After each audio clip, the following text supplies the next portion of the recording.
유다 백성들은 전 세계에 흩어져 있다가도 1년에 3번씩 혹은 그것도 안 되면 1년에 한 번씩, 그것도 안 되면 평생에 한 번이라도 예루살렘의 성전 있는 예루살렘을 향해서 올라가면서 이 찬송을 불렀다고 합니다.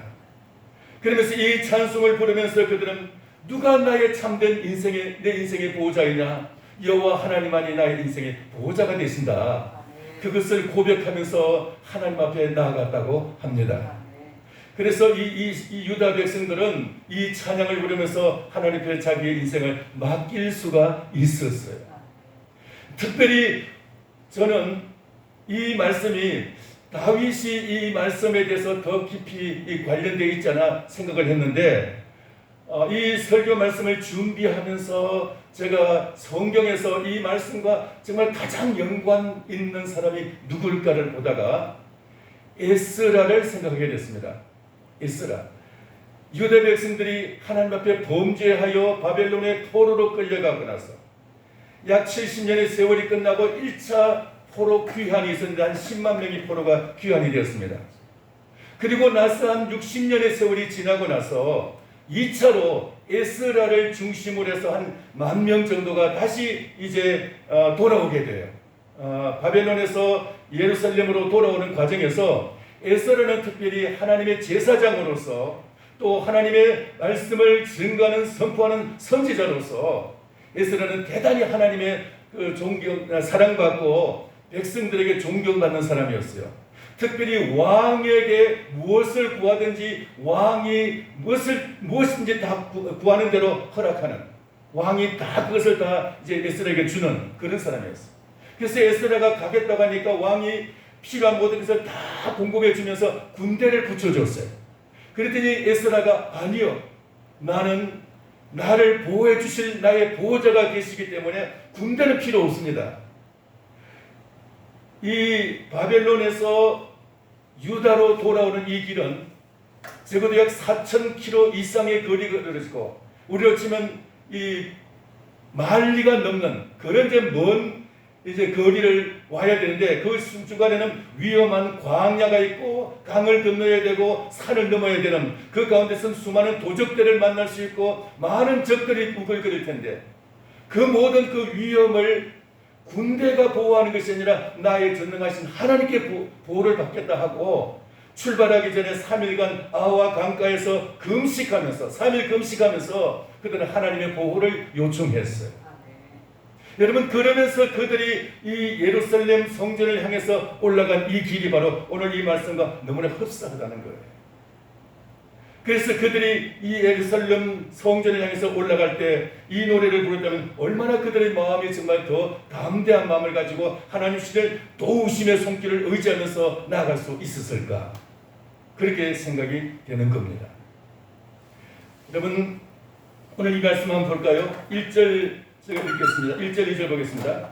내가 산을 향하여 눈을 돌리라. 나의 도움이 어디서 올까? 나의 도움은 천지를 지으신 여호와에게서로다. 내가 산을 향하여 눈을 돌리라. 이 말씀은 이제 이 산은 물론 일반적인 산을 의미할 수도 있지만 이 산은 예루살렘에 있는 시온산을 의미하고 또 더 넓게 이야기하자면 이 산은 바로 하나님의 계시는 산, 하나님의 임재의 산. 그래서 이 산은 바로 이제 출애굽기 19장에서는 하나님이 임재하시던 그 신의 산을 볼 수도 있고 예수 그리스도가 이제 말씀을 증거하시던 산을 의미할 수도 있습니다. 그러니까 이 산은 어떤 산이냐, 하나님의 임재하시는 성전이 있는 산을 의미하는 거예요. 그래서 이 성전이 있는 이 시온산을 향해서 내가 눈을 돌리라. 나의 도움이 어디서 올까? 다른 말로 하면 나를 도와주실 나의 보호자가 과연 누구시냐 이 말. 나의 도움은 천지를 지으신 여호와에게서로다. 하늘과 땅을 창조하신 창조주신 하나님, 그분만이 나의 도움이시요 나의 보호자가 되신다. 이것이 바로 오늘 이 시편을 기록한 사람의 이제 고백이었던 것입니다. 오늘 이 고백이 바로 저와 여러분의 고백이 되기를 축원합니다. 바로 우리가 이 고백을 하면서 전능하신 하나님, 창조주신 하나님, 그분만이 나의 참 보호자가 되실 수 있다는 것. 나의 부모가 나를 보호해 줄 수 있는 것이고, 나의 배우자가 나의 보호자가 될 수 있는 것이 아니라, 그들은 제한된 도움을 줄 수가 있지만 전능한 참된 보호자는 될 수가 없어요. 진정한 인생의 보호자는 오직 예수 그리스도, 창조주신 그리스도만이 우리의 보호자가 될 수가 있다는 것입니다. 오늘 이것을 확실하게 믿으시기를 축원합니다.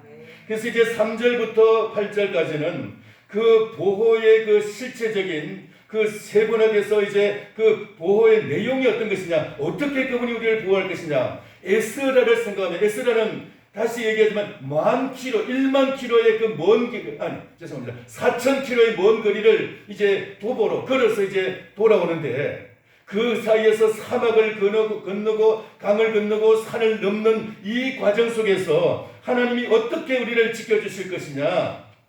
자, 3절에 봅니다. 여호와께서 너를 실족하지 아니하게 하시며 너를 지키시는 이가 졸지 아니하시리로다. 실족이라는 말은, 산에 혹시 등산하신 분들은 아실 겁니다.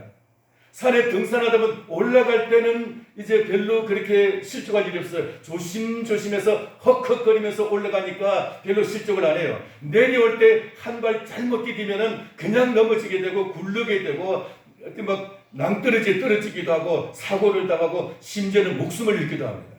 그러니까 올라갈 때보다 내려올 때 더 힘든 경우가 많아요. 이와 같이 어떤 그 여행을 하다 보면은 사람이 이제 헛디뎌 가지고 잘못된 걸음으로 인해서 이제 그 실족하게 되고 부르게 되고 그렇게 해서 어려운 일을 당하고 상처나는 경우가 많아요. 우리의 인생도 마찬가지예요. 인생을 살아가다 보면 이렇게 나도 모르게 낭떠러지에 떨어질 것 같은 그런 위험도 당하게 되고, 그리고 잘못된 걸음으로 인해서 헛디딜 때도 있어요. 이런 실족의 모습, 이것을 우리를 지켜주시고 그런 가운데서 나를 견고하게 나를 붙잡아 주실 수 있는, 나와 함께 하시면서 실족하지 아니하도록 나와 함께 내 겨드랑이를 끼고 나를 도와주시고 부축해 주실 수 있는 분, 나와 함께 하시면서 나를 든든하게 지켜주실 수 있는 분, 그분이 우리의 주 예수 그리스도이신 줄 믿습니다. 그분이 함께 하시는 줄 믿습니다. 그래서 그분은 나를 지키시는데 어떻게 지키시냐? 졸지 아니하시고 지키신다 그랬어요. 여러분 보세요.